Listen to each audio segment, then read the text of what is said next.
after the divorce with Willow.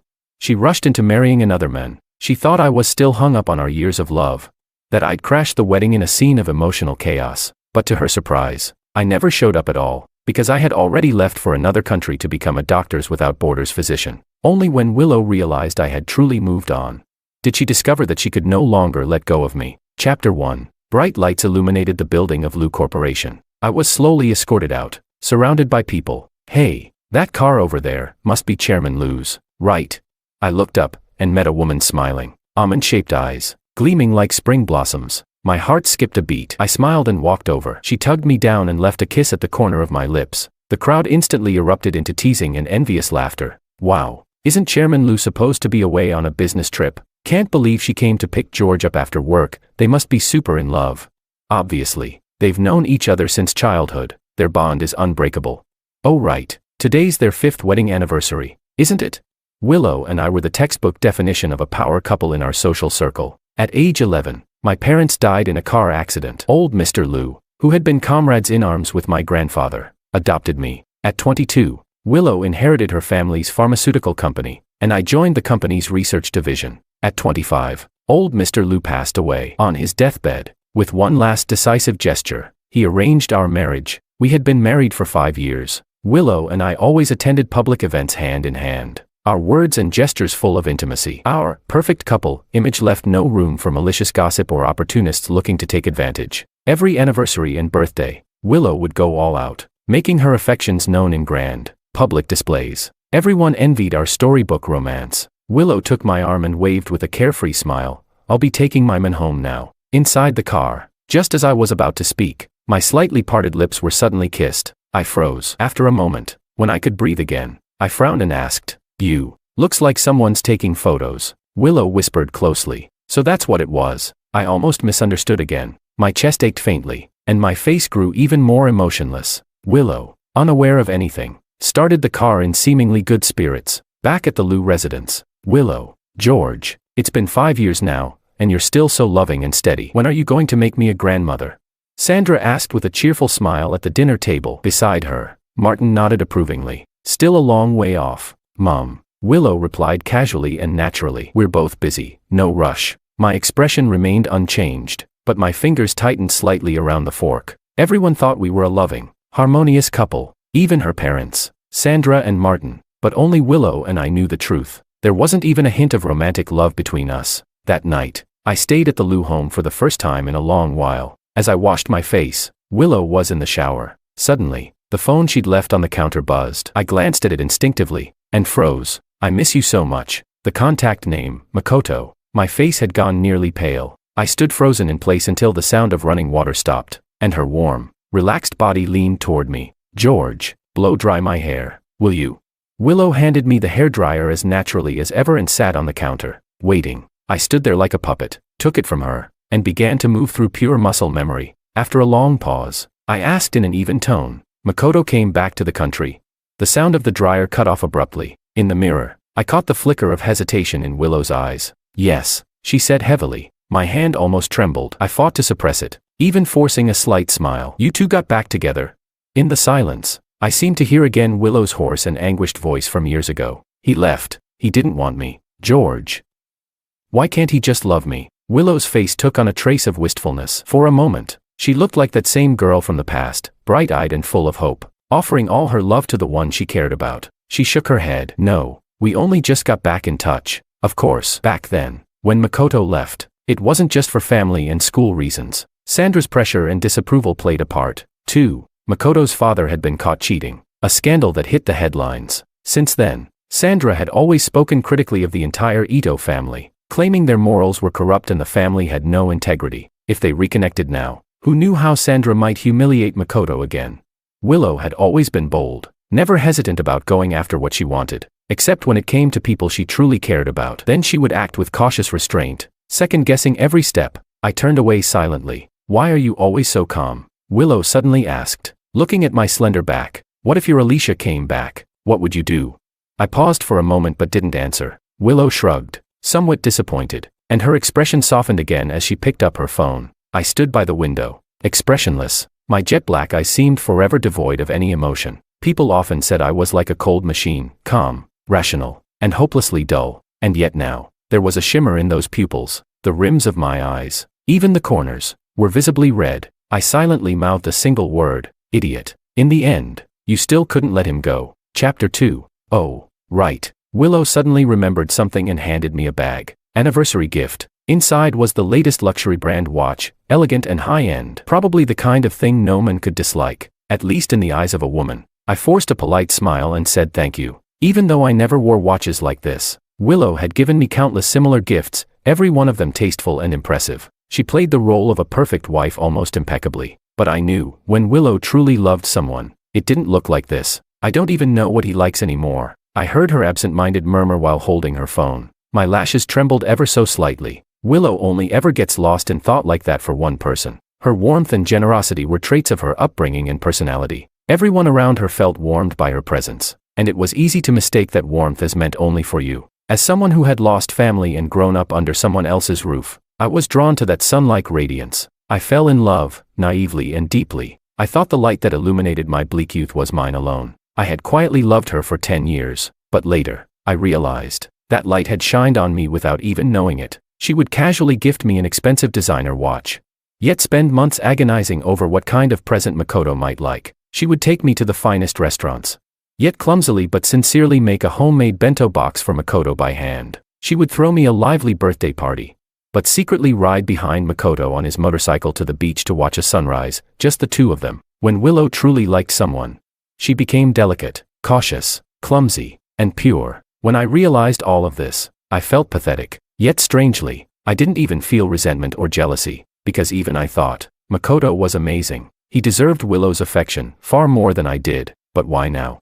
Right now, I'm her legal husband in name and law. Makoto had left her without a word. 4 years, but the moment he returns and crooks his finger, her entire heart turns toward him again. That night, I was jolted awake by a sharp pain in my stomach, only to find the person who should have been beside me was gone. Startled, I reached for my phone, and was unexpectedly met with a social media post from Makoto. In my youthful arrogance, I lost the one who cherished me most. Thankfully, she never left. The photo was subtle, vague. Only a woman's partial silhouette could be seen. My stomach clenched in spasms. Cold sweat formed on my forehead. I stared blankly at the hand barely visible in the photo, a ring clearly gleaming on one finger. But somehow, I didn't feel like I had the right to accuse Willow of betrayal, because our marriage had always been a business deal from the beginning. Willow couldn't inherit anything unless she married me, and I, emotionally indifferent, didn't care who I married. I knew Willow agreed to it not just for the inheritance, but also as an act of defiance against Makoto. I didn't mind being used. After all, who among us was truly noble? In the beginning, we maintained a courteous, contract-bound relationship. Our actual lives didn't change much. Then one night, after too much alcohol, we lost control and ended up in bed together. The next day, we didn't speak of it, but from then on, we silently accepted the physical comfort. I was gambling, waiting, foolishly hoping that time would turn familiarity into love, but in the end, I lost. Willow never fell in love with me. Those 5 years were like a dream I stole for myself. I never expected the dream to shatter so quickly. A month after that night, I opened my email and found a message from a paparazzi. There was a price tag, along with attached photos. Willow, arm in arm with Makoto, entering a hotel. I stared at the unmistakable backs of the two of them for 10 whole minutes. Then, eerily calm, I transferred the payment to buy full rights to the photos. The man in the picture was tall and elegant, even more handsome and poised than when he was a youth. And me? I shifted my gaze to the reflection in the mirror, disheveled hair from long days in the lab, eyes glued to data, face haggard and exhausted. When are you coming back? I sent the message to the person who claimed to be on a business trip. It took hours to get a reply. Not sure. Things are kind of busy lately. There was no need to lie. Really. I stared at the message bubble and thought, Willow could have just said it directly, that she'd reconnected with Makoto, that the spark between them had reignited, that she still loved him. After all, we could have had a calm discussion, and just gotten the divorce over with. My vision blurred for a second, then quickly cleared. I didn't have the right to hold on to anything. Leaving the lab, I didn't want to return to an empty house. So I wandered aimlessly along the streets. Suddenly, someone tapped my shoulder. George, long time no see. Under the streetlight stood a woman, gentle as moonlight. I blinked in surprise before recognizing her. Alicia. Back in high school, Alicia had also been one of the campus stars, but unlike the others, she didn't come from a wealthy or powerful family. On the contrary, She was a scholarship student from a humble background, yet she was beautiful, kind-hearted, and exceptionally capable. She was just as well liked as the rich kids, but in Willow's eyes, Alicia had one more identity, the girl I had a crush on. Chapter 3. Seated at the restaurant, I suddenly recalled all the matchmaking mess Willow had caused under the guise of being helpful, and felt oddly uneasy. It's been a while. When did you get back? I smiled and asked her. Back then, Alicia and I had been fairly close, but once she joined Doctors Without Borders, our contact gradually faded, until it vanished altogether. Now, after years of experience abroad, Alicia looked steadier, more composed, yet her presence remained just as warm. Just taking a short break, she replied gently. Came home to rest for a bit. We quickly fell into an easy rhythm, catching up on all that had happened over the years. I listened as she told stories of disaster zones and rescue missions across the world, becoming more and more absorbed. George, Alicia looked at me carefully, weighing her words. Have you ever thought about joining us? I froze. Back then, one of the main reasons Alicia and I became close was because of our similar backgrounds. Her parents, both Doctors Without Borders, had died in conflict zones. My mother, as it happened, had been their classmate in med school. I had once had ideals, beliefs, but I'd also had attachments and selfishness. So even when Alicia mentioned this to me years ago, I'd only listened, never dared to act. But now, that image from my inbox surfaced again. Willow and Makoto, pressed southwest, intimately close. Maybe soon, there wouldn't be anything left tying me down. A few days later, Alicia sent over brochures and application materials. I sat in my study, quietly reading them. Suddenly, the door opened. I calmly switched the screen without missing a beat. It was Willow. She wore her usual relaxed smile, but something about it seemed off. What are you up to? She walked closer as she spoke, the scent of alcohol drifting with her. I wasn't ready to tell Willow anything about this, so I deflected casually. Reading reports. Have you been drinking? My tone wasn't particularly friendly, but Willow just let out a soft laugh, then draped herself over me like a sleepy cat. Warm touches began to trail across my shoulder and neck. I shivered instinctively and raised my hand to gently push her away. I want to. Her slurred words spilled out between breaths, and those glistening eyes locked onto mine, dazed, seductive. Who do you want? Me, or Makoto?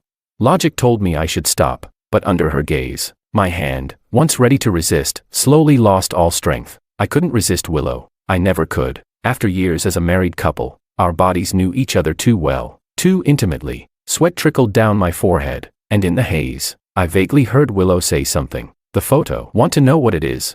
My brows furrowed, voice hoarse. I asked, what?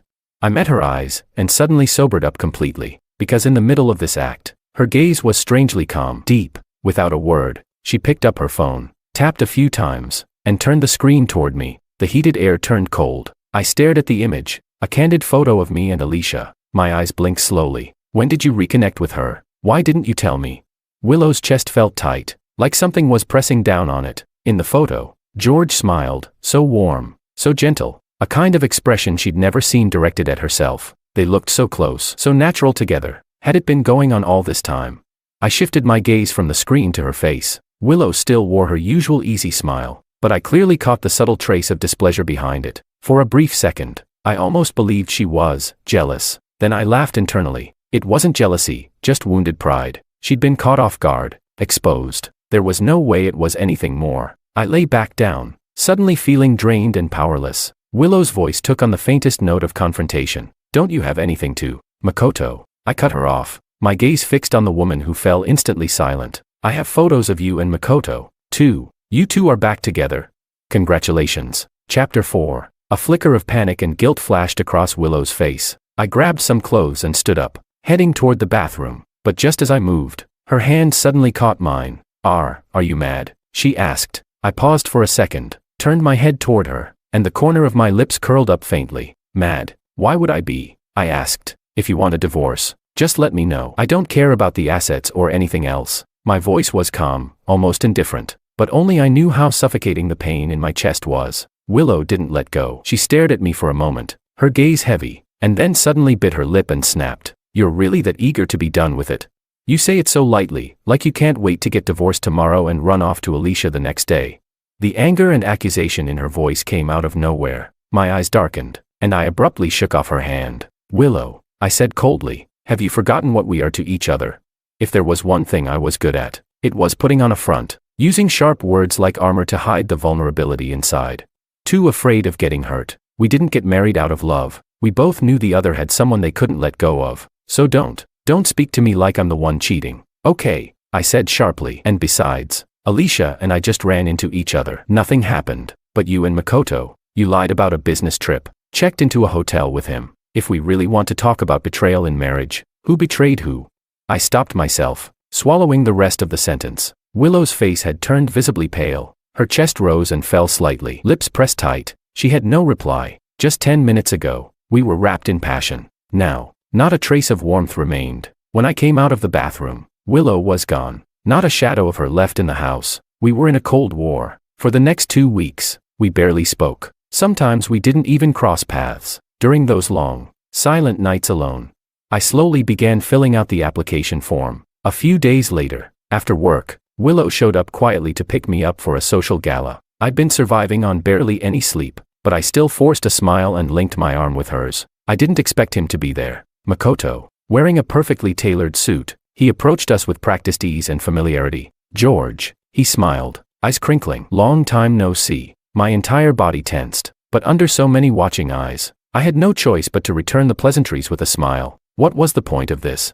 In a quieter corner, my expression was flat, but my voice carried the undercurrent of frustration. If Makoto was going to be here, why did you still drag me along?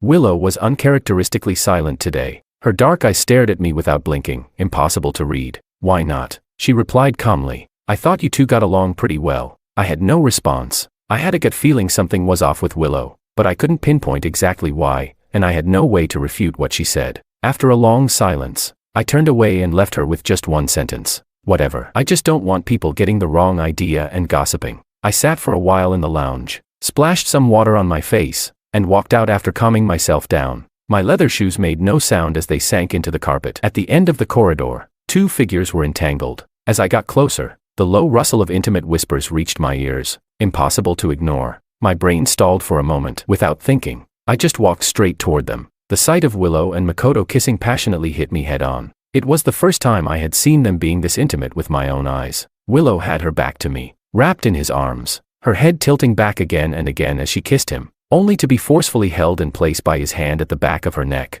That position, I knew it all too well. It was Willow's favorite way to be kissed. I had kissed her like that countless times. Suddenly, her tightly shut, trembling eyelids flew open, and Makoto locked eyes with me, without missing a beat. My breath hitched. I could clearly see the satisfaction and smugness in his pupils. When Willow weakly began to push at Makoto's shoulders to pause the kiss, I jerked backward, leaning against the wall. My mind went blank. My breathing shook. My heart pounded, fast and sharp with pain. What are you doing hiding here, George?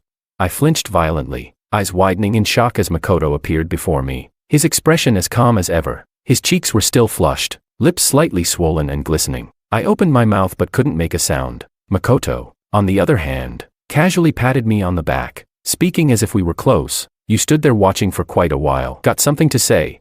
That provocative look he'd given me earlier still flashed in my mind, though I didn't understand why. You two got back together, I said slowly, my throat dry and hoarse. That's nice. Makoto's beautiful face leaned in close. His dark, shiny eyes stared directly into mine. He didn't speak for a long moment. George, he finally said, voice soft as a drifting feather. All these years, and you're still the same hypocrite. Do you even realize? What I hate the most is that holier-than-thou act, like nothing ever gets to you. His voice trailed off to almost nothing. Then, all of a sudden, Makoto grabbed my hand and slammed it into his own face. A red handprint bloomed across his cheek, and blood appeared at the corner of his mouth. George, Makoto shouted hoarsely, eyes blazing. Why the hell would you do this? I trusted you back then, and because of you, Willow and I spent years apart because of some stupid misunderstanding. And now I'm back. Can't you at least let us be together properly? My arm, used without consent, still hung in the air. Then it hit me. I turned my head and saw Willow stepping slowly out from the side, handbag in hand. Chapter 5. What are you saying? I stared at Makoto, my brows drawn tightly together. Makoto clutched my arm, looking aggrieved and on the verge of tears. You're still trying to deny it?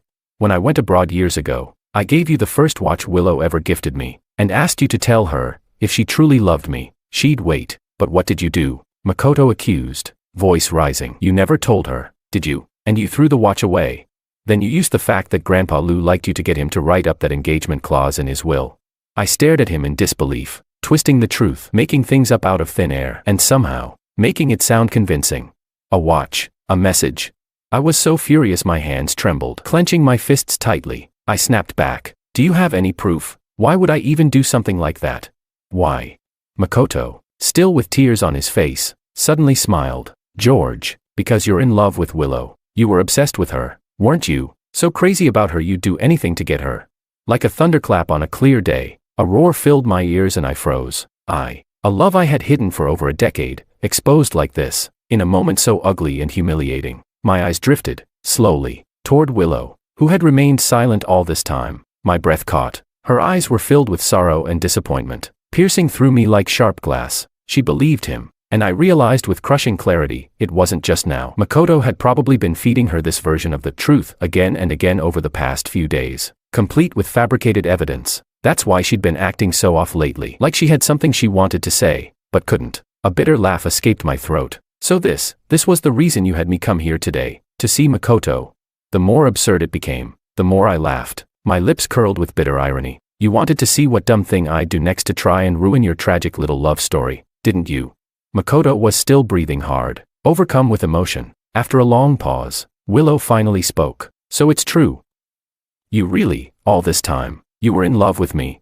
Makoto went still. For a fleeting moment, an odd blankness crossed his face, but neither of us noticed. It was all too humiliating, too pathetic. I knew if I stayed a second longer, I wouldn't be able to hold back the tears. Who I love is none of your business anymore. My eyes were red, but my voice was calm and even. Willow, let's get a divorce. Without waiting for their reactions, I turned and walked away, my pace quick and firm. Only once I was in the back seat of the car did my body finally release the tension. My head hung low. A tear landed on my trousers, followed by a quiet, stifled sob. Alicia had finally received my application for Doctors Without Borders. Overjoyed, she invited me to a cafe to talk more about the details. My eyelids had been puffy for days. Even when we met, the swelling hadn't fully gone down, but I wore a neutral expression and even seemed oddly cheerful. Discussing various plans with Alicia in high spirits. Suddenly, a shrill ringtone interrupted our conversation. The caller ID read Sandra. I answered, and her overly calm voice came through the line. George, how are things going with you and Willow lately? Any fights? A half-drafted divorce agreement popped into my mind. I responded casually. Why the sudden interest, Mom? Before she could come up with an excuse, Alicia gasped softly from across the table. I looked up and saw her staring at her phone, stunned. After hesitating a moment, Alicia flipped the screen toward me. A massive, glaring news headline crashed into my vision. Willow, CEO of Lu Pharmaceuticals, spotted at a private hospital's OB/GYN wing, accompanied not by husband George, but celebrity Makoto. Marital crisis confirmed. Chapter 6, The Lu Residence. On the sofa sat Sandra and Martin, both with stormy expressions. Willow knelt in the center of the living room, her head bowed, but her back was perfectly straight. Young Master Wang is back. The housekeeper's voice finally broke the heavy silence. Willow flinched slightly and turned her head, meeting my indifferent eyes. I gave her only a brief, careless glance before looking away, but for some reason, that small gesture made her heart clench. It took her a couple of seconds to regain her composure. Sandra frowned and quickly pulled my hand into hers, her voice filled with guilt and concern. George, look at you. You've gotten so thin. I kept my eyes down and said nothing, but then, Willow suddenly let out a cold laugh. Can't tell if you're trying to act pitiful or if you're actually feeling guilty. She spoke quietly, soft enough that only I, standing close, could hear the full extent of her sarcasm. I gave no reaction, only clenched my jaw tighter. Sandra hadn't caught the words, but she had seen her daughter's contemptuous expression, and it was enough to make her face darken with anger. What are you muttering about now? She snapped. After making a mess with that punk from the Ito family, do you still have any regard for us, or for your own reputation? Martin quickly reached out to calm his wife and said grimly, Willow, your mother and I already had the press suppress the news, and you're going to end it with that Ito boy. Now, I don't care what's in your belly, it could be a damn mutt, we're not acknowledging it. Willow's face turned pale with rage. Her parents' tone was dripping with disdain, and it infuriated her. I'm pregnant. That's a fact you can't erase. Her voice trembled with restrained fury. We've already lost so many years. I wronged him once, I won't hurt him again.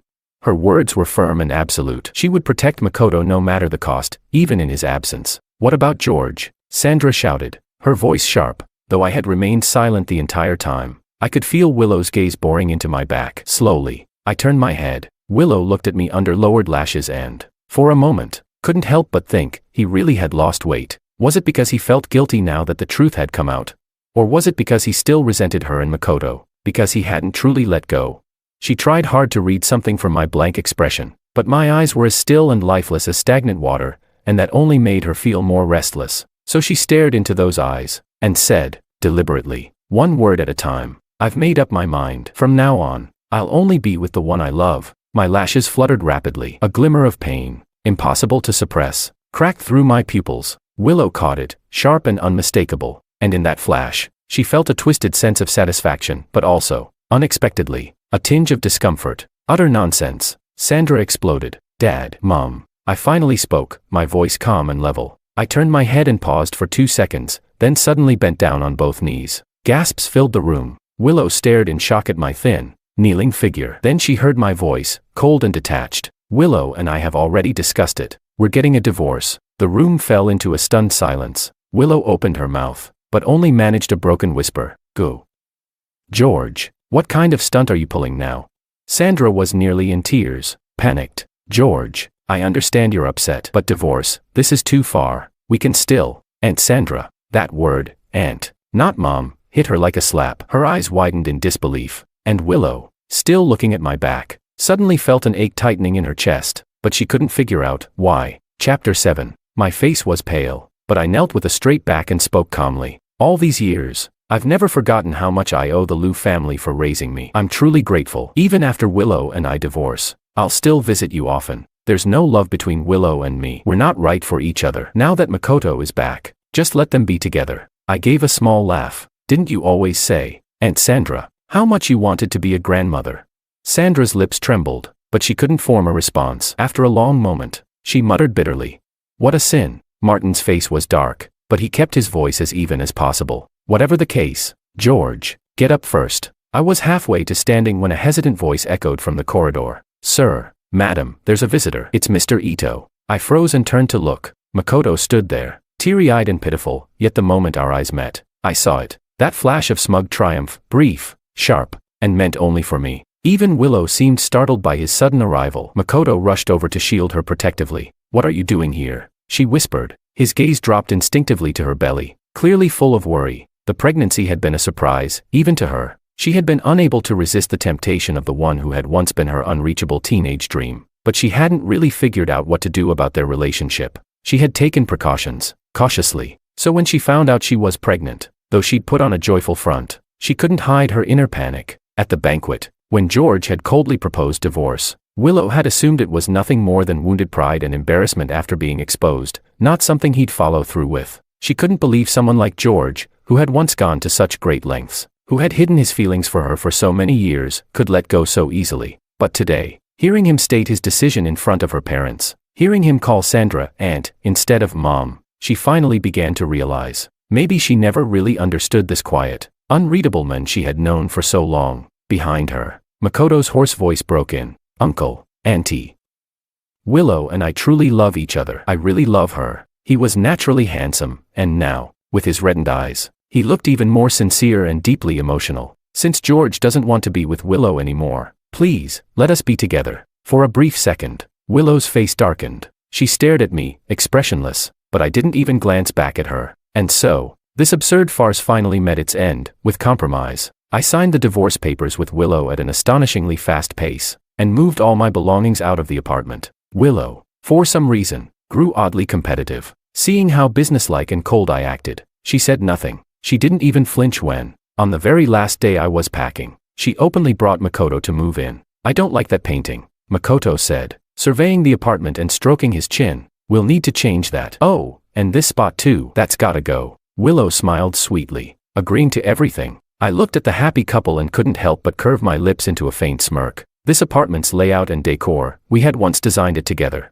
Every detail, but now, none of it meant anything anymore. I rolled my suitcase out the door, alone, leaving behind their saccharine affection and grating laughter. Soon after, Willow and I were standing outside the Civil Affairs Bureau, each holding a freshly issued divorce certificate. Willow stared at the thin booklet in her hand, dazed. It was as if, only now, the reality sank in. We were truly over. From now on, not even friends. I, on the other hand, casually slipped mine into my bag, gave her a slight nod, and turned to leave, without hesitation. Chapter 8. Wait. Before my brain even fully processed what was happening, Willow's voice called out to stop me. I turned around and paused, offering my ex-wife the last bit of my patience. She stood there stiffly for a long while, as if struggling to find her words. Finally, she blurted out. When did you start having feelings for me? I was caught off guard for a moment. My brows drew together briefly, then relaxed as I let out a soft, humorless laugh. What difference would that make to you now? I replied flatly. Would knowing add some spice to your love life going forward? Willow's face froze, a flash of irritation crossing it. Was that necessary, if we're being honest? Weren't you the one who wronged both me and Makoto? I was silent for a long beat, then let out a soft chuckle, without offering a single word in return. I adjusted the strap on my watch and made no move to stay. If I sent you an invitation to the wedding, would you come? Willow suddenly shouted toward my back, her voice oddly loud and uncertain. But by the time I pulled away in my car, she had received no answer. 3 months later, Capital Airport, wearing simple clothes and no makeup, I pushed my luggage through the crowd, scanning my surroundings. Over here, George. A calm, soft-spoken woman waved at me. I instantly smiled and walked toward her. Alicia patted my shoulder with a teasing grin. Nervous? You ready for this? Through my shirt, I reached to touch the pendant around my neck, a keepsake from my late mother. Yeah, I nodded, grinning broadly. I'm ready. Ready to walk forward alone, for no one but myself. At the hotel wedding venue, Makoto sat alone in the dressing room, dressed in a finely tailored suit. He admired himself in the mirror, clearly satisfied with how he looked. Thinking about how smoothly everything had gone, a pleased smile crept onto his face. Suddenly, there was a soft noise at the door. His movements halted, and through the reflection, he spotted a woman casually strolling in. Makoto whipped around, clearly irritated. What are you doing here? The woman, cradling her belly, walked up to him nonchalantly, a sly smile on her face. What? It's your big day. How could I not come? She leaned in and wrapped her arms around him. Babe, you look so handsome today. Makoto's cold expression faltered. After a few playful shakes from her, he gave in and let out a reluctant, but smug, smile. You're way too clingy, Maria. Don't mess up my hair. Ugh. Maria let out a dramatic sigh. So handsome, and yet you're marrying another woman, my poor heart. Makoto gave her a side glance, half amused, half annoyed. You know damn well I'm doing this for you. If it weren't for you, he mumbled, but didn't finish the sentence. Maria quickly forced a smile, pulling his hand to her belly. Yes, our hero, she cooed. Making such a huge sacrifice for our future as a family of 3. Makoto looked down, his eyes soft with affection. He kissed her on the cheek. Just wait for me, Maria. Meanwhile, in the main wedding hall, dressed in her wedding gown, Willow stood quietly off to the side, her gaze drifting across the decor. She seemed distracted, but her eyes kept flicking back to the entrance, again and again, as if she were waiting for someone. Well, what's the bride doing hiding out here all alone? A playful voice broke through the silence. It was Sophia, Willow's longtime best friend. She wrapped an arm around Willow's shoulder, following her gaze toward the doors. Let me guess, Sophia said with an annoyingly teasing smile. Don't tell me you're waiting for someone. She leaned in closer. Could it be our dear George? Willow's expression didn't change. She shot Sophia a sideways glance, but didn't respond. Sophia had been a heartbreaker since they were kids, falling for one guy after another. Her relationships never lasted more than 3 months. Back in high school, she'd even had a fleeting crush on George. One time, they were all hanging out together, and Sophia had a little too much to drink. Her mouth got ahead of her brain. Just look at George, all clean-cut and proper in that boring school uniform. Honestly, I've never played with that type before. Just wait. You guys, watch me. Smack. Her words were cut short as she crashed onto the table, knocking over a bunch of bottles, groaning. F***ck, Willow, what the hell? Young and delicate as she looked, Willow stood there with an ice-cold expression. The slap she'd just delivered had left her fingers flushed and trembling with restrained fury. Her breathing was sharp and uneven. Let me make this clear, Sophia, she said, her voice cutting. Don't touch George. With that, she turned and stormed off, ignoring any idea of friendship. Still sitting on the floor, Sophia rubbed her face with a wince. I was just joking. I didn't do anything, she shouted after her. What is it with you? Isn't loving Makoto enough? You want George too, Princess Lou. Now, years later, the memory suddenly replayed itself in Sophia's mind. She clicked her tongue. Back then, Willow had been so head over heels for Makoto. Everyone thought they'd end up together for sure. But just like that, she turned around and married George instead. And while close friends knew Lou Sr. had probably arranged some of it, over time, The couple had seemed genuinely affectionate. Even outsiders began to believe they had fallen in love for real. Who could have seen this coming? Makoto returned. And suddenly everything flipped. Man, you really went all in. Sophia sighed. Divorced fast. Remarried even faster. Got back together with your teenage dream, and now a baby on the way. You're moving at like 800x speed. Willow didn't respond for a long time. Then she said quietly, "My love life isn't yours to comment on, Miss Kim." All right.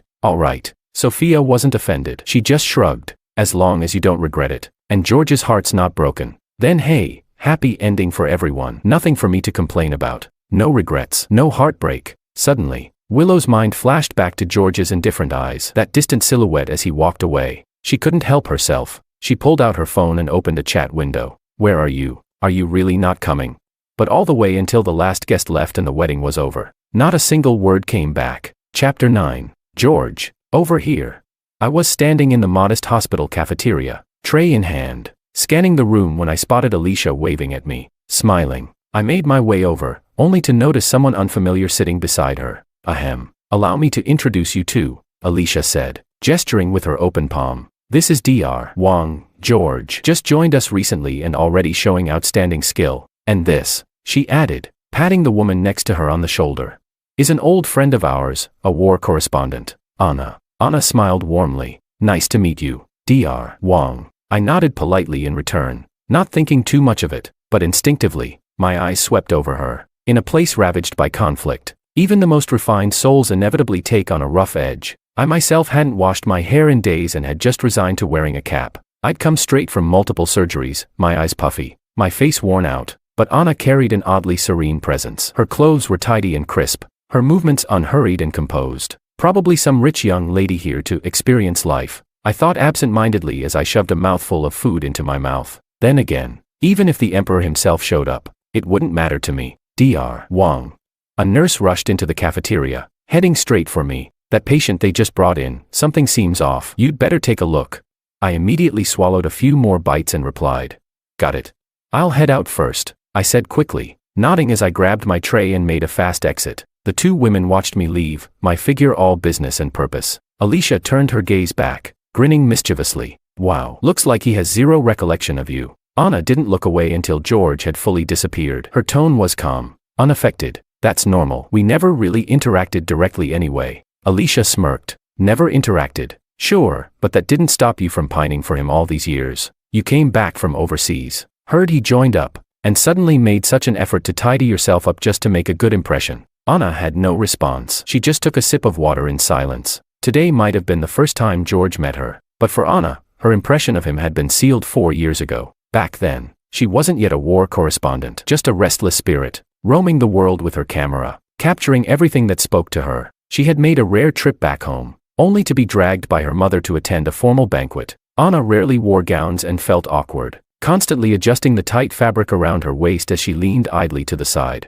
Then suddenly, her gaze froze. Not far away stood a man, handsome, quiet, with a natural, unassuming elegance. His eyelids drooped with fatigue. He looked hungry, but clearly had no appetite. He was nibbling listlessly at a piece of cake. Strangely, the restless irritation that had been building up inside Anna completely melted away in that moment. It was like a spring breeze had brushed gently past her chest, soothing her agitation. Her fingers twitched, itching to lift a camera, to capture that fleeting image. But of course, she hadn't brought one. Instead, she simply lifted her hands and formed a frame with her fingers. She didn't really mix with people in his circle, so she searched her memory for who he might be, but nothing came to mind. Just as she had organized her thoughts and was about to approach him, the man's otherwise mild features suddenly came to life. Though his expression remained mostly neutral, Anna could swear his eyes lit up. A woman walked over, and the man straightened up, allowing her to link arms with him. It was then that Anna noticed the diamond ring on his right hand. The woman complained. "I'm so tired," he replied gently. "You've had a long day." "It's okay, we're heading home soon."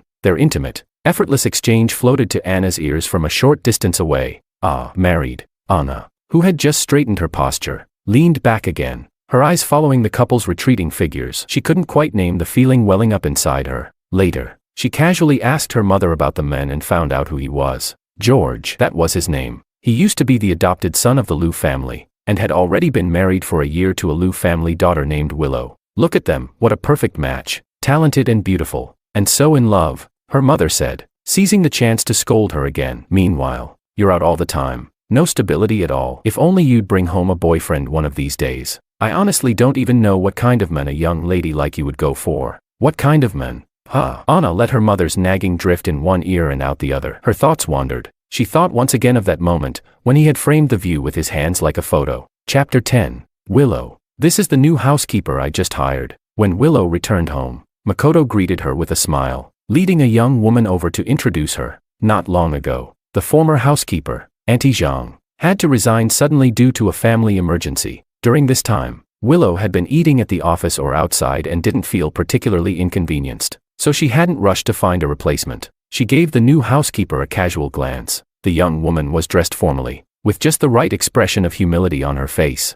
yet somehow, Willow felt something odd about her overall presence. Hello, Chairwoman Liu. I'm Maria. In the instant their eyes met, Maria's gaze seemed to flash with a hint of provocation and disdain, but it was gone in a blink. When Willow looked again with a frown, there was no trace of it. Maybe it's just fatigue making my nerves fray, she told herself silently. She rubbed her temples and turned slightly, preparing to go upstairs. If you think she'll do, keep her. Willow climbed the stairs absent-mindedly. Naturally, she didn't notice behind her. The so-called new housekeeper's hand was brushing along her husband's arm. Makoto glanced back with a smirk, silently brushing Maria's hand away. Behave yourself. Willow had been heading straight for the bathroom to shower, but for some reason, she stopped in her tracks when she passed by the study. There were originally 2 studies in the house, since both people used to have busy work lives, but now, Makoto had no need for a study, and this room had been left unused. Willow stood at the doorway for quite a while, her hand hovering uncertainly over the doorknob. She lowered her eyes and slowly opened the door.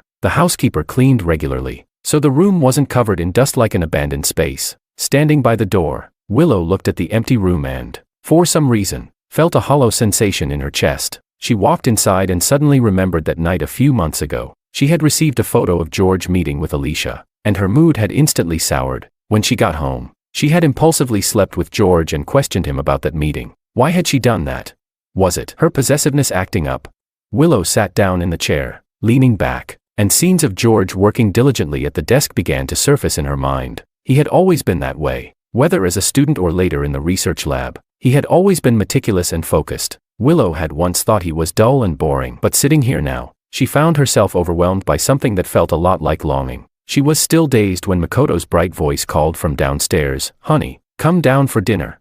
Willow snapped out of it, suddenly feeling a pang of guilt. She shook her head, brushing away those untimely thoughts and emotions. Don't think about it anymore. What she needed to do now was to cherish Makoto properly. Chapter 11. Thud.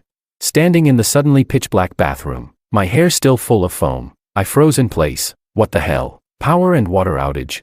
I quickly wiped the water off my body and threw on a loose t-shirt and shorts. I walked around the room, but couldn't find anything to rinse the shampoo from my hair. Helpless, I pushed open the door, planning to go out and see what was going on. My shoulder jerked back suddenly. I had just bumped straight into someone holding a lantern. Anna Sue. The woman looked startled too by the door opening so suddenly. After a pause, she replied, "That's me," she explained. "There was an issue with the main switch. I wasn't sure if you were affected too, so I came to check. My room's pretty close to yours." She tilted her head and pointed, "Just over there." I followed her gesture, nodded in understanding. "Ah, okay, thanks." For some reason, Anna suddenly lowered her gaze and fell silent. As I looked down slightly into her eyes, I found myself randomly thinking they were actually quite beautiful. Suddenly, something cold dripped down my shoulder, a clump of foam falling from my hair. "Ah," I said awkwardly, brushing at my head. The water went out while I was washing my hair. So, yeah, maybe I imagined it. But Anna's lips curled slightly, as if she were trying not to laugh.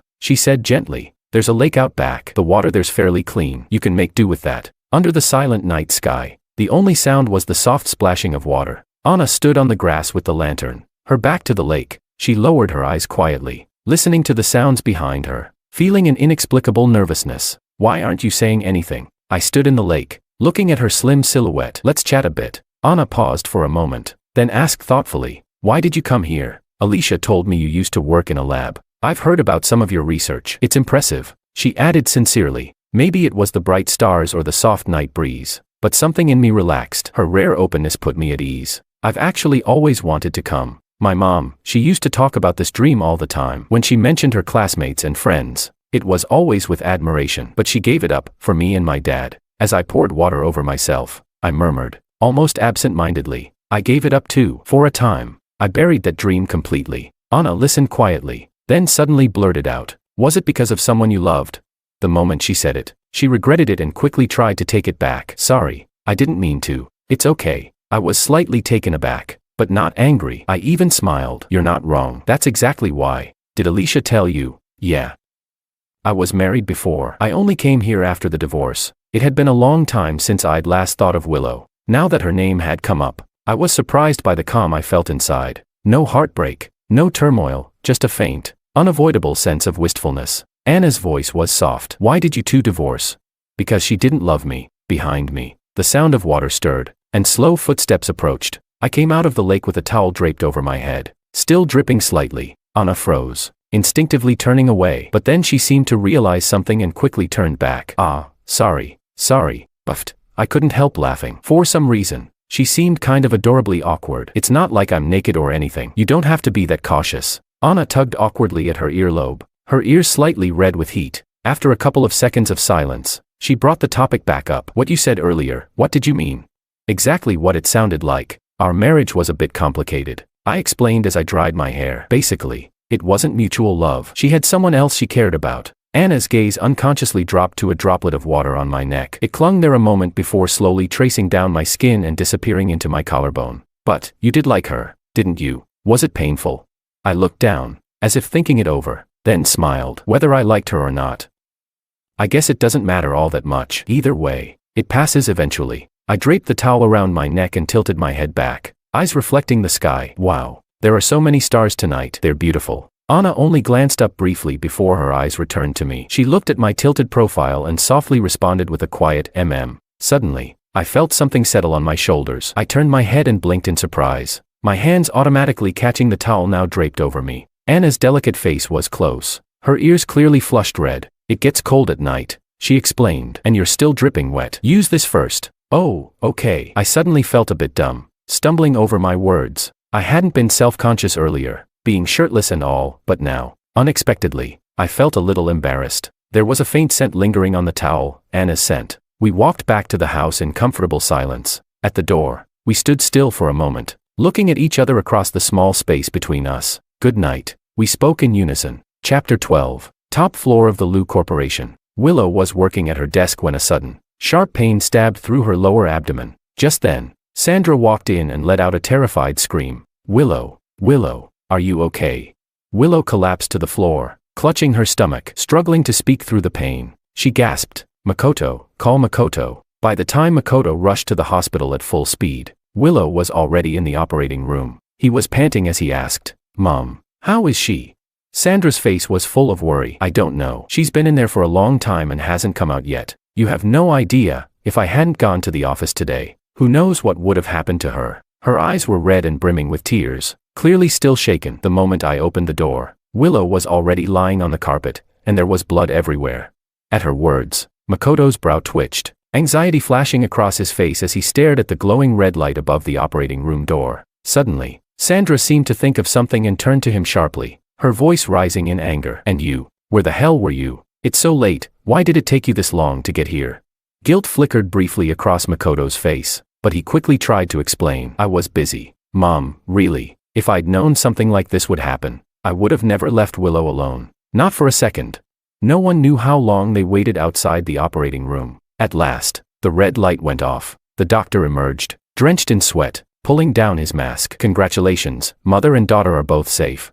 In that instant, everyone let out a breath of relief. Sandra clutched her chest and leaned weakly against Martin, murmuring over and over, thank goodness, thank goodness. Makoto's heart was racing uncontrollably. In the hospital room, Willow lay on the bed, pale and fragile, as if she could be blown away by the faintest breeze. Makoto sat by her side, gently brushing her delicate face with his fingertips. Suddenly, her long lashes trembled. Slowly, she opened her eyes. You're awake. Makoto stood up at once, his voice gentle and low. The anesthesia must have worn off, and waves of pain came rushing back in. Willow frowned slightly, unable to hold back her reaction. Her blurred vision seemed to take a moment to recognize the man in front of her. Honey, I'm here. I'm right here. Makoto responded instantly, pain and concern written all over his face. I told you, I'd always stay by your side. It's a girl. She looks like you. Absolutely adorable. At the mention of their child, a faint smile touched the corners of Makoto's eyes. But suddenly, as if something came to mind, that smile twisted ever so slightly. He placed a tender kiss on Willow's forehead and whispered, "You've worked so hard,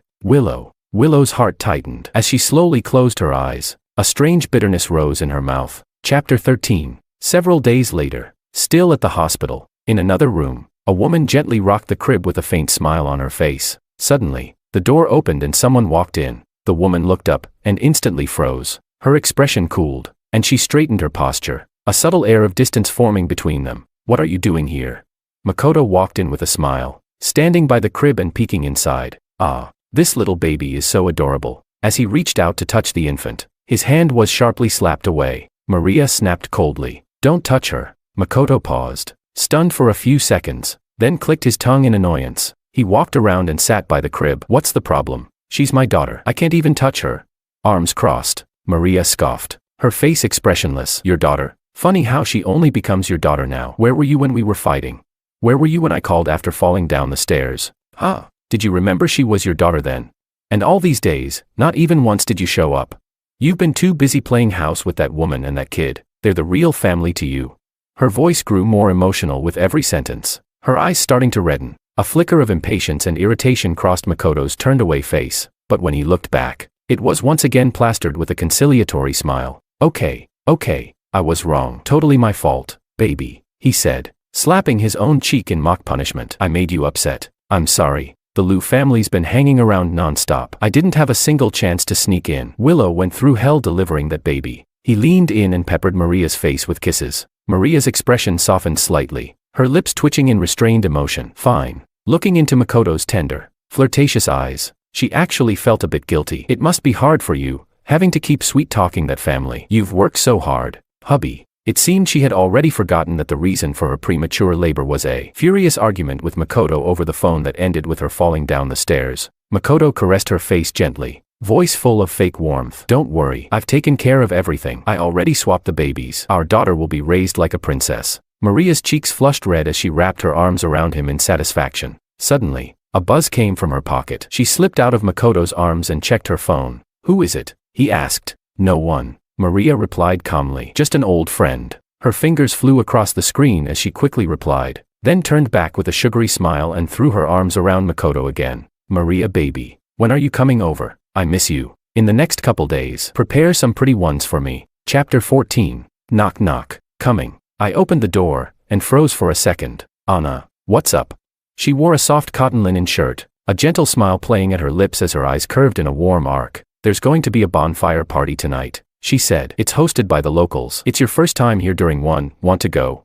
Lately, things had been relatively peaceful. Fewer injuries, fewer emergencies. It was the most relaxed time since I'd arrived. Everyone's spirits had eased, if only temporarily. I blinked, a little hesitant. But I don't really know how to dance." "Anne." "That's okay," Anna replied softly. "You can just enjoy the atmosphere." We locked eyes for a moment, and in hers, I caught a flicker of anticipation, maybe even nervousness. My heart skipped a beat. My gaze wavered. "Well, all right then." I pulled out a patterned shirt from the wardrobe. It was a gift from Mara at a local market, and I'd never worn it before. To be honest, it wasn't really my style. I'd always been reserved, low-key, not someone who suited this sort of thing. But staring at the shirt in my hands, I made up my mind. Nightfall, bonfire, music. Alicia leaned casually against a chip table, a beer in hand. She cast a sideways glance at the woman beside her and smirked. "You look nervous." Anna stiffly denied it. "Why would I be nervous? Is George coming?" "You invited him yourself," Alicia teased, looping an arm around her friend's neck. "I swear, the vibe between you two has changed recently. Don't tell me your wish is finally coming true. Is there something you're not telling me?"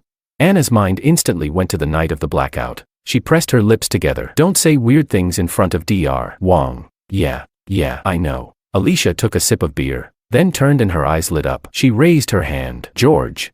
Anna instinctively straightened her back and turned around naturally. I walked over quickly, still slightly out of breath. I gave a bright smile, teeth white in the firelight. "Sorry I'm a little late." Anna's breath caught. Her eyes didn't blink as they landed on me. The vibrant patterned shirt clashed starkly against my pale skin and usually quiet demeanor. It created a surprising contrast. There were scars on my arms from recent rescue missions, but rather than flaws, they added to my appeal. In the dim lighting, My ears glowed faintly red. My eyes sparkled, even brighter than the starry sky. A gentle tap on Anna's back brought her back to her senses. She smiled. "Ah, it's okay, you're not late." Her heart was pounding like a drum, but only she could hear it. This land was rich with warmth and optimism. That night, almost everyone was swept up in joy, forgetting all their pain and troubles. Someone shoved a drink into my hand, and I downed several cups with growing enthusiasm. The atmosphere was infectious. I entered a strange, exhilarated state. People joined hands and danced in a circle around the bonfire, singing joyfully.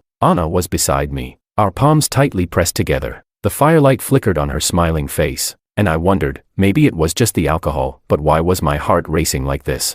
Laughter and singing echoed faintly in the distance. I wandered off toward the lake to get some air. Anna, who hadn't been drinking, followed behind me at a calm pace. Then suddenly, maybe I stepped on a rock, I stumbled and nearly fell. Anna rushed over and grabbed my hand, but with the difference in weight, she nearly fell too. I blinked slowly. Once she helped me steady myself, the warmth of her body vanished a second later as she politely stepped back. "How much did you drink?" Anna asked with a mix of concern and amusement. "Maybe you should head back. I'll walk you." I turned to face her, standing still, my eyes lowered as if deep in thought. Anna found me amusing in that moment. She leaned in, waved a hand in front of my face and joked, "Hello, Dr. Wang. Do you even recognize me right now?" My pupils slowly widened. My whole body froze. A sensation I had never experienced brushed against my lips, soft, warm. Her fluttering eyelashes were just inches away. I bent down and kissed her. Chapter 15. Where did you go again? What could you possibly be so busy with lately?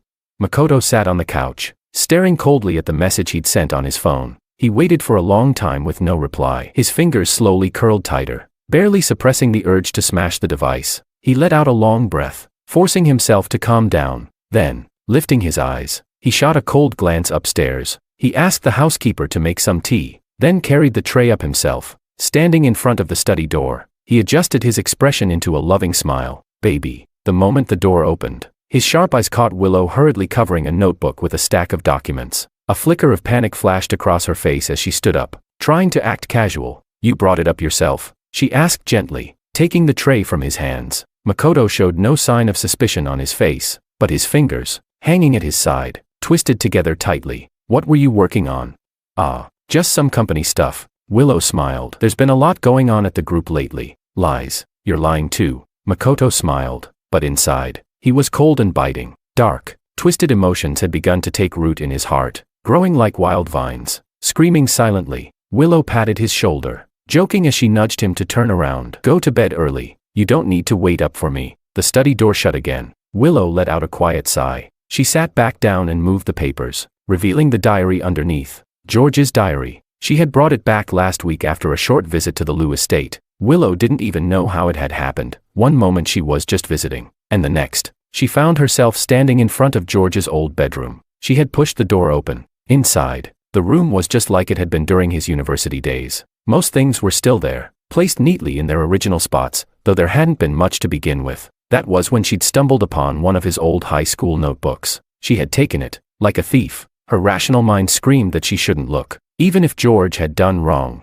even if their ending had been ugly, this was still a violation of his privacy. She knew all that, but she still couldn't stop herself. The longer she stayed out of contact with George, the more often he crept into her thoughts. The more she found herself wanting to understand what he was really thinking. It was ironic. After knowing him for most of her life, she was only now realizing she might have never truly known his inner world. In the diary, George had written, "I don't even know when I started liking Willow, but I think she's like the sun. Willow likes Makoto. That kind of hurts, but I guess it's not surprising. I just hope they're happy. Willow thinks something's going on between Alicia and me, and I didn't deny it. Maybe I let her believe that on purpose. That way she'd never guess the truth, that it's her I actually like." He had really liked her, silently, for a very long time. That was the clearest, rawest impression Willow took from the diary. His feelings had been pure, quiet, and rational. That was the way George had loved her. Could someone who had loved her like that really have done the things Makoto had accused him of?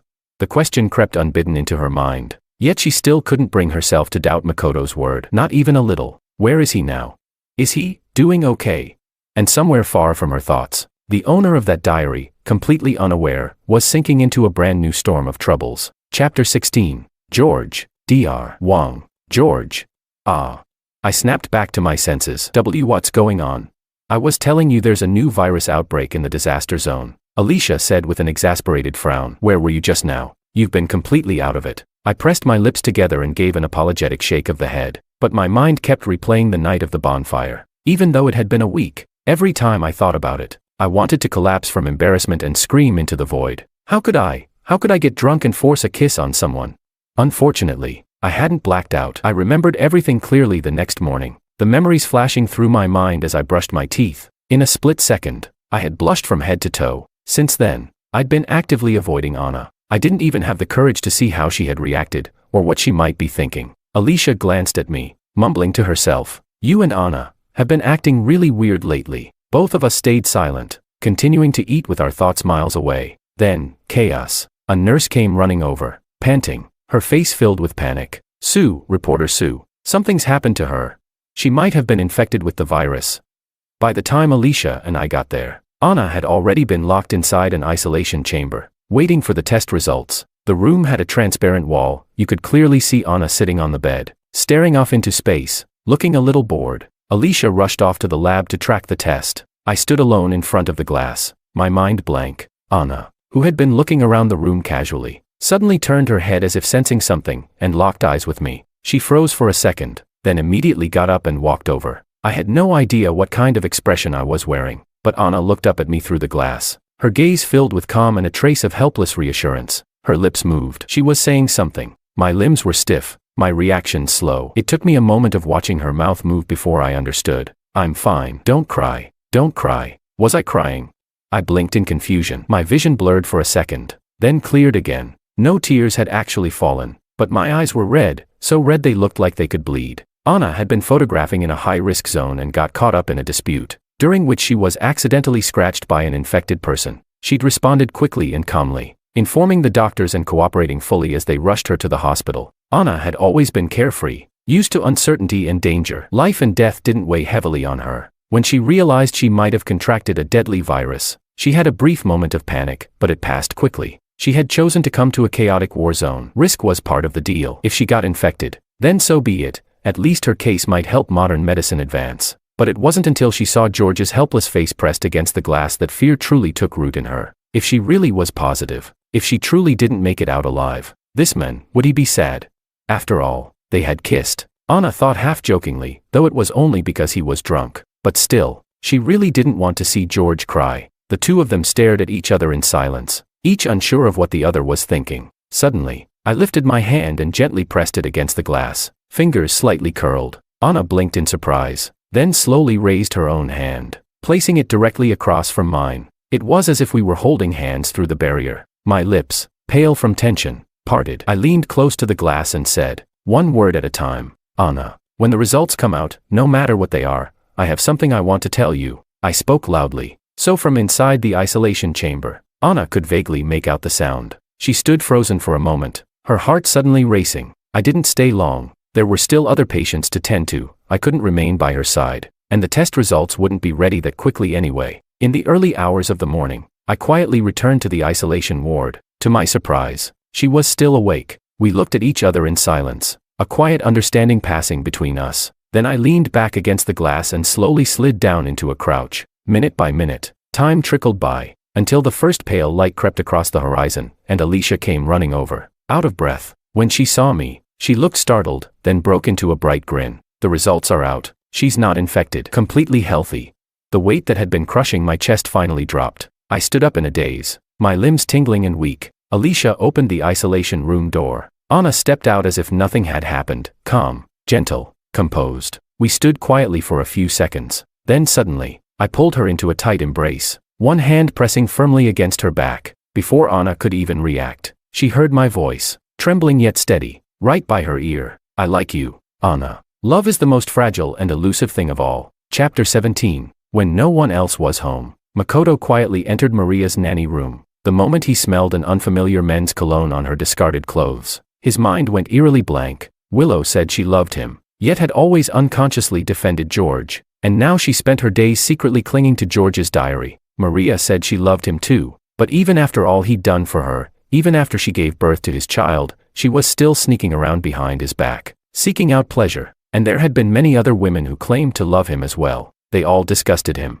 Only what he could hold in his own hands, tangible, controllable, was real. Money, power, fame, and now, his daughter. These things would never betray him. Makoto held the tiny baby tenderly in his arms, whispering, "Daddy will love you forever." He stood in a daze for a moment. Then suddenly, he sensed something was wrong. She was burning up, way too hot. His expression turned instantly grim. The baby had a fever. Willow was in the Lu Corporation's office reviewing documents when the call came in. Some of her assets had recently encountered minor issues, and her brows had been furrowed tightly all morning. But when she heard the tension in Makoto's voice on the other end of the line, her brows knit even tighter. She immediately called for the driver to take her to the hospital. Maria, upon hearing the news, also found an excuse to tag along. In the car, Maria looked at the rearview mirror and casually asked, "Chairwoman Lu, did something happen?" Willow, still focused on her phone as she tried to calm the panicked Makoto through messages, didn't even look up. "Emma has a fever," she said flatly. Maria's eyes paused for a moment, her pupils flickering. "I see. Don't worry, Chairwoman Lu, the child will be fine." However, when both women arrived at the hospital, Emma had already been sent into the emergency room. Makoto stood frozen in fear, his entire body stiff, face pale as he gripped Willow's hand. Their eyes met Maria's just behind them. Makoto froze for a moment, then quickly looked away. "If something happens to the baby, if something happens to Emma, I really won't be able to live with it." His voice was hoarse with despair. Willow gently patted his shoulder and back, doing her best to stay composed. "It's okay. Don't panic. My parents are on their way." Suddenly, the emergency room doors swung open, and the doctor walked out, his face solemn. "Ms. Lu, Mr. Ito, your daughter." He paused, as if reluctant to continue, "appears to have a congenital blood disorder, which severely compromises her immune system." Makoto's body swayed, and he nearly collapsed if not for Willow supporting him. Willow forced herself to remain calm. "Doctor, what should we do now?" "At the moment," the doctor replied, "she needs an immediate blood transfusion from a direct relative, preferably the biological mother. Once her vitals stabilize, we can assess further treatment." Willow nodded without hesitation. "All right, no problem." Willow immediately rushed forward without hesitation. But after only a few steps, she suddenly felt a tug on her sleeve that halted her. She looked down and saw that the once panicked and disoriented Makoto had suddenly gone silent, his sharp, gaunt face now ghostly pale. Assuming he was just worried for her safety, Willow gently comforted him. "Makoto, let go. It's okay. I'll go with the doctor to donate blood." She pried his hand off and began following the doctor, when suddenly, his voice rang out behind her, heavy and shaky. "Wait." Willow froze. A sudden, ominous feeling surged up inside her. She stood motionless, not turning back. The doctor also paused, glancing over in confusion. A long silence settled over them before the doctor cautiously asked, "I'm sorry, Ms. Lu, but may I ask your blood type?" Willow opened her mouth slightly, bewildered, but before she could respond, Makoto gritted his teeth and cut in. "There's no need to ask." From behind came the sound of a scuffle, as if someone were being physically restrained. Willow turned her head, and saw Makoto gripping the arm of the young, newly hired housekeeper, Maria. Maria's face was visibly flustered and resistant, trying to push him off. Hey, stop it, let go. Maria, what the hell is wrong with you?" Makoto's voice was hoarse and rising with desperation. "You're really going to just stand there and watch a child die? She's your daughter." Boom. Willow's mind went completely blank. It was as if all the blood in her body had frozen solid. Her dazed eyes shifted towards Sandra and Martin, who had just arrived at the hospital. They had clearly heard what Makoto had just shouted. Both stood frozen, shocked and utterly confused. Sandra's voice trembled as she turned to the doctor. What is going on?" The doctor frowned, his tone tense. "It's complicated, but for now, this woman," he said, gesturing to Maria, "needs to come with me immediately." Willow closed her eyes. Her breath trembled as she tried to contain the storm building inside her. Then she strode forward, and with surprising strength, seized Maria by the arm. Without giving her a chance to resist, Willow dragged her straight to the doctor. Chapter 18. Saving people comes first. Anna leaned against the wall and said to me as I was still treating a wounded patient. Most of the lunch hour had already passed, and I was still tending to a man's injuries. Anna had come to find me for lunch, but even after waiting a long while, she showed no sign of impatience. I was wearing a mask, with only my eyes visible. Anna stood quietly to the side, her gaze drifting from the man's focused eyes to his skilled hands, then to somewhere else. Inside, she felt calm and quietly content. I finally finished the task at hand, let out a sigh, gave a few final instructions, and stood up to walk over to Anna. We walked side by side out of the room. Once we reached a quiet section of the hallway, I took off my mask to breathe in some fresh air. Turning my head with a hint of guilt, I said, "Sorry to keep you I suddenly stopped mid-sentence, my pupils widening slightly as I looked into Anna's smiling eyes just inches away. My ears began to flush. "What are you doing?" I looked away, my eyes darting around nervously. "What if someone walks by?" "I already checked. No one's here." Anna chuckled and ruffled my hair. "Dr. Wong, you did great." "Thank you, my boyfriend." When Willow and I parted ways, I never thought I'd be able to fall for someone again, let alone have the courage to take someone's hand first. But life is unpredictable. You meet someone, and it just happens. The moment I hugged Anna, she held me just as tightly. In that instant, my anxious, uneasy heart suddenly felt calm. This wasn't some thrill of a heightened situation. It was something real, genuine feelings. We understood each other without speaking. Like survivors of some emotional storm, we held each other for a long time, until a quiet voice broke the moment. "You know, I'm still here." Alicia stood with her arms crossed, feeling like she was radiating awkwardness. But when she locked eyes with her two friends, she couldn't help but smile. People have this mysterious sixth sense sometimes, and she just knew these two were meant to be. They just met a little late. But even now, it was still just right, because of their personalities and pasts. George and Anna, who together were nearing 70 years old, had only just started dating. Yet, there was none of that over-the-top romance. Instead, there was a kind of quiet awkwardness and a gentle steadiness. Anna stood silently outside the patient room waiting for me to finish. Like a girl back in school waiting for the one she liked to get out of class. Sometimes, in fleeting moments, I'd recall the way Willow used to wait for me at the classroom door to walk home together. Back then, I always pretended to be calm, while secretly thrilled on the inside. Now, when I remember those times, I feel nothing really. Maybe just a nostalgic sigh for youth, and maybe a bit of curiosity. What kind of girl was Anna when she was a student? One quiet evening, as we walked hand in hand under the night sky, I couldn't resist asking her. Anna thought for a moment and laughed. Probably, kind of pretentious.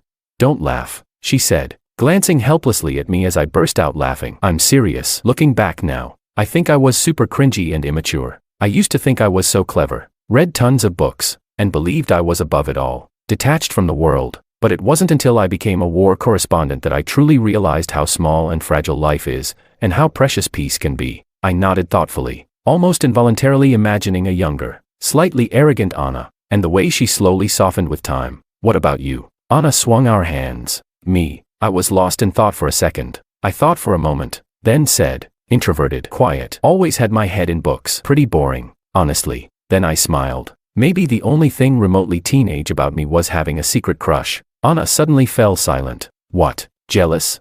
I tilted my head and teased her. "I really don't feel anything anymore," I said softly. "No love, no hate. It's all gone. People really do change. No one stays stuck in one place forever." Anna suddenly stopped walking and tugged me back when I absent-mindedly took a few more steps. She slipped a red thread bracelet off her wrist and quietly fastened it around mine, eyes lowered, her movements gentle. "My family gave me this when they found out I was going to be a war correspondent," she said. "They said it was for protection." I was stunned for a second and instinctively reached to take it off. Anna pressed my hand down firmly, her voice soft but unwavering. "Don't take it off. I want you to have it. George, I can't promise how far we'll go, how long we'll last. But right now, I'm being a little selfish, a little willful. I just hope you won't forget me, that you won't stop feeling something for me, anything at all." I looked up at the woman in front of me, so serious and sincere, and my heart beat wildly in my chest. I've always been the rational, composed type, but in that moment, that night, a thought echoed quietly in my mind, that I wanted to be with this woman for the rest of my life.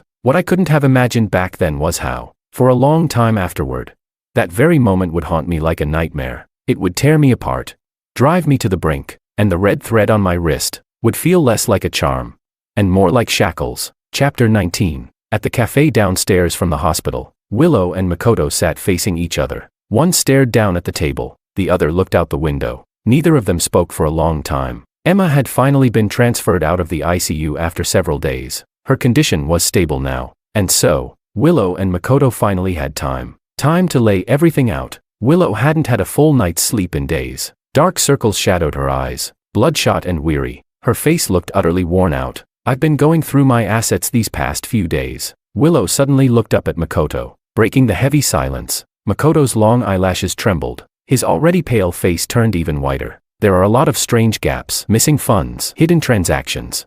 She blinked slowly, exhaustion heavy in her voice. "If I hadn't deliberately gone looking, I probably wouldn't have noticed." She paused for 2 seconds, It was you, wasn't it? You gave it all to her, Maria. Even just saying that name made Willow's breath catch painfully in her chest. Why did you do it? Why? That was the one question that had haunted her through countless sleepless nights, and still made no sense. Makoto's lips pressed into a thin line. His profile looked cold and stubborn. He slowly turned his head to meet Willow's eyes. His lips moved slightly. Because I hate you, Willow. I really, deeply hate you. Makoto suddenly laughed. You keep saying you love me, but did you ever really see me? Do you even know what kind of person I actually am? You just projected your own emotions onto someone who fit your fantasy. His breath came quicker. George and you, both of you disgust me. He clearly liked you, but he had to pretend like he didn't care. Putting on this self-righteous act like he was starring in some tragic, unrequited love drama. Have you ever seen the way you act around George? Willow, you're a damn fool. After all these years, you still don't even know who you really love. Makoto remembered it clearly. One of his birthday parties back in high school. Everyone had gotten a little drunk from all the fun. At the end of the night, Willow took George home. Makoto had stood behind them, watching Willow half carry the stumbling George with a mix of annoyance and helplessness. You idiot, she muttered. Can't hold your liquor and still keep drinking. My mom's gonna yell at me for this. You talk too much, George slurred, his head resting sleepily on Willow's shoulder. The ones involved are always blind. It's the bystanders who see things clearly, and Makoto was the bystander who got dragged into it. He had stood there expressionless, but his fists at his sides were clenched so tightly his nails dug deep into his palms. Later, he met Maria, drawn to her dangerous, seductive energy. He fell completely for her, but then Maria got hooked on gambling, racked up a huge debt. Makoto's family never cared much about him, and Maria, she had no way to pay it back herself. As he stewed in frustration trying to find a way out, he saw the news about Willow and George. That's when the plan was born. Willow sat there, listening to Makoto's voice, sometimes resentful, sometimes laced with mockery, and felt a growing panic and confusion swelling inside her. And my daughter? She asked. Relax, we're not that heartless, Makoto said coldly. She's being taken care of. So, her voice cracked, dry and hollow. What you said, about George? Makoto smirked, pure contempt on his face. Obviously a lie. I just made it up. That idiot really believed you and I were in love. He even gave us his blessing. Can you believe that? Absolutely revolting. Willow's breath caught. It felt like a hand was slowly squeezing her heart.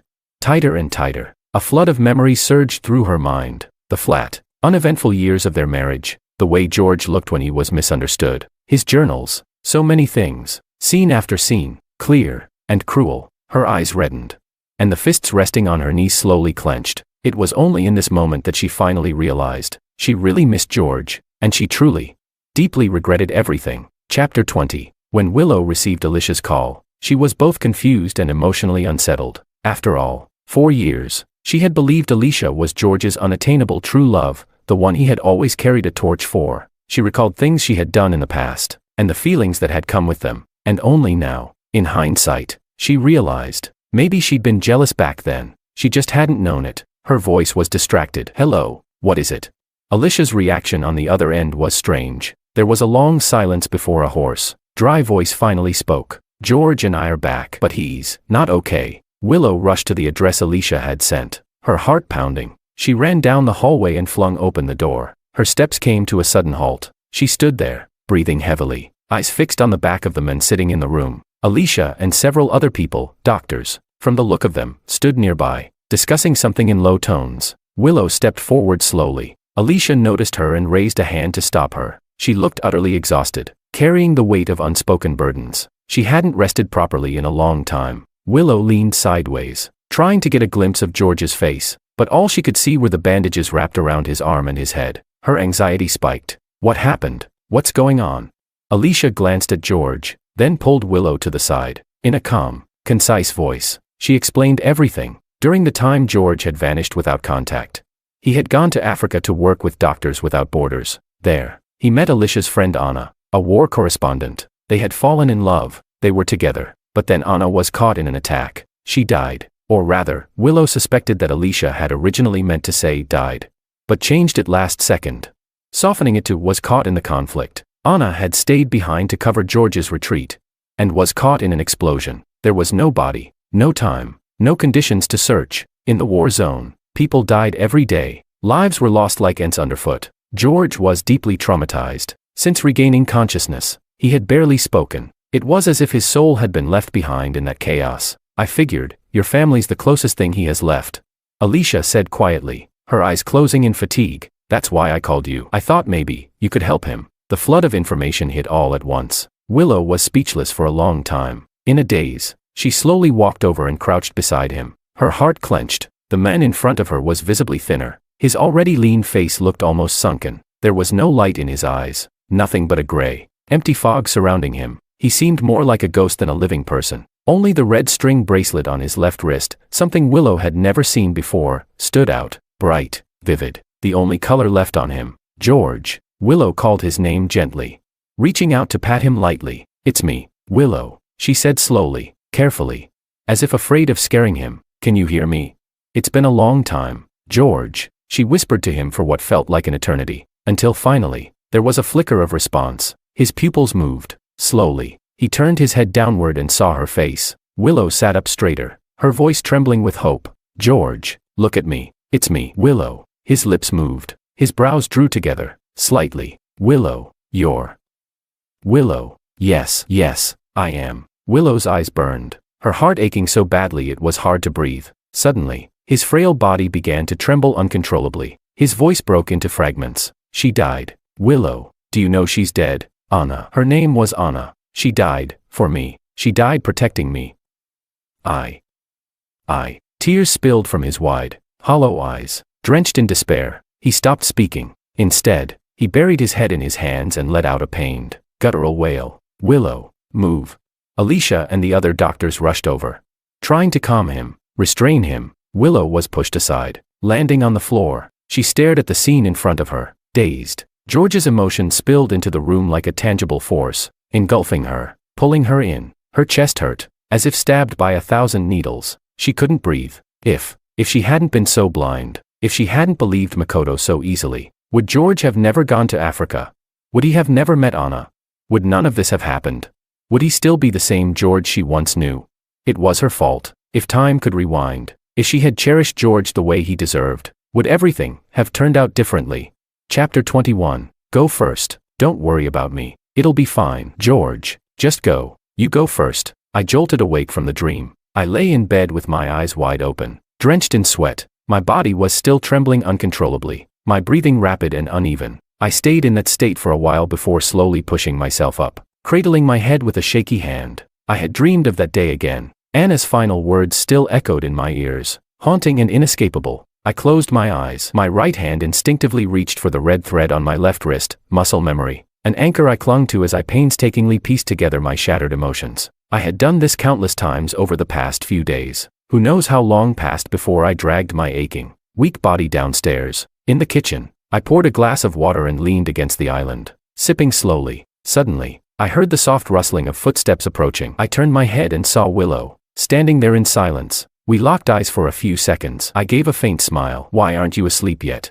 Willow's pupils were dark as ink, staring at me as if lost in thought. She dropped her gaze and said softly, I heard some noise downstairs. Came out to check. Willow walked over to me, picked up a glass, and poured herself some water too. The late night air was quiet. Not a word spoken between us. You've been staying here these days, I mentioned casually. What about Makoto? Why isn't he with you?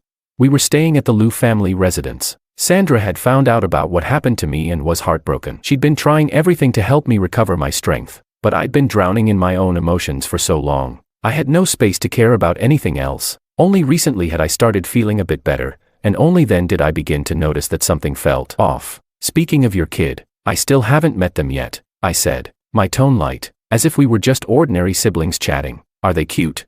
Willow was strangely silent for a long time. Then, out of nowhere, she said, very cute, but they're not my child. I froze, not quite understanding what she meant. As I set the glass down on the counter with a soft clink, Willow's eyes momentarily lost focus. She slowly began to explain. I listened quietly as she told me what had happened during this time, and the truth behind it all. A complicated mix of emotions stirred in me. Absurdity, resignation, or maybe just the dull indifference of someone uninvolved. Maria never really quit gambling. After Makoto helped her patch up her previous debts, she went and lost a huge amount again, and she's been sleeping around with a bunch of people. Lots of folks have their eyes on her now. It's not going to end well. Makoto's done with her. I gave a quiet in response. So what are you two planning to do?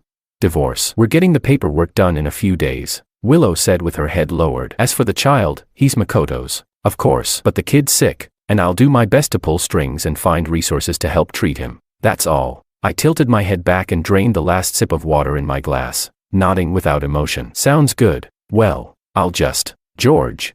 Just as I turned to leave, my wrist was suddenly grabbed by a forceful hand. I didn't react. Willow clung to my arm, refusing to let go. She was clearly panicked, her words stumbling out. I'm sorry for how I treated you back then. I really am. I know I was stupid and slow to realize what mattered, but I've finally seen it now. I've changed, I swear. Can we start over? Could you maybe still love me again? Her palm pressed against my skin, feeling the protruding bones. It broke her heart, how George was still so thin, so worn out. She truly wanted to treat him well now, to make up for all those lost years. I didn't shake Willow off, nor did I speak for a long time. We just stood there in that posture for who knows how long. At last, I spoke. Willow, I accept your apology, but let's not. Willow's emotions plunged again, stunned as she watched me turn away. I gently slipped my hand from hers. My eyes were calm, yet glistening. There's no chance for us anymore. I really did love you all those years. Even now, I'm grateful. You once brought light into my life, but the past doesn't come back, and I no longer have the strength to love someone again. Chapter 22. The divorce between Willow and Makoto was handled quietly and swiftly. Everything that needed to be said had already been said. When they walked out of the civil affairs office, they parted ways without another word. Halfway down the steps, Makoto couldn't help but turn his head. But unlike the endings in movies, no one was waiting behind him when he looked back. All he saw was the back of Willow's car as it disappeared down the road. He stood there for a long moment, dazed, before curling his lips into a self-mocking smile and turning away. Suddenly, his phone lit up with an incoming call from an unknown number. Makoto stared at the screen for a few seconds with a blank expression before pressing the answer button. At once, a voice came through that made his stomach turn. Babe, sweetheart, Makoto, help me, you have to help me. Maria's breathless, frantic voice continued. If even you abandon me, those people are really going to kill me. Emma, think about Emma. I'm her mother. You really want her to grow up without one. I'm begging you. Please save me. I swear I'll change.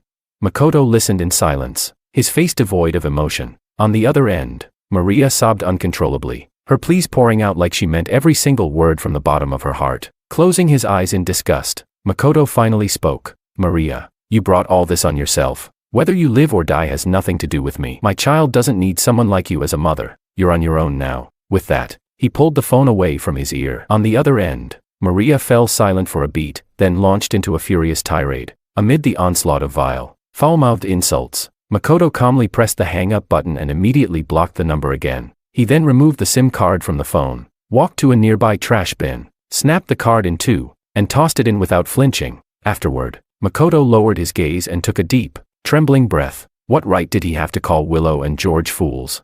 He was just as much a fool himself. It was like he'd been bewitched, falling for someone like that. Suffocated by the weight in his chest, Makoto found himself wandering toward the park, hoping the air might help clear his mind. And there, he unexpectedly ran into someone. We crossed paths on the winding path through the park, both freezing in our tracks. I stopped, a flicker of hesitation passing across my face. Seeing me begin to turn and walk another way, Makoto blurted out, "Wait." He rushed over, grabbing my arm to stop me from leaving. We sat down on a bench. Maybe it was the nice weather, or the fresh air carried by all the greenery, but for once, we talked peacefully. Makoto had already heard what had happened to me, and there was a quiet sense of sympathy in his expression. He hadn't planned what to say when he stopped me, spent half the time just figuring it out in his head. What kind of person was she? I paused for a moment, then realized who she referred to. Instinctively, my eyes dropped to the red string on my left wrist. Makoto noticed too, glancing sideways. She gave that to you? Yes. My expression softened slightly as I nodded, as if suddenly caught in memories, or maybe just searching for the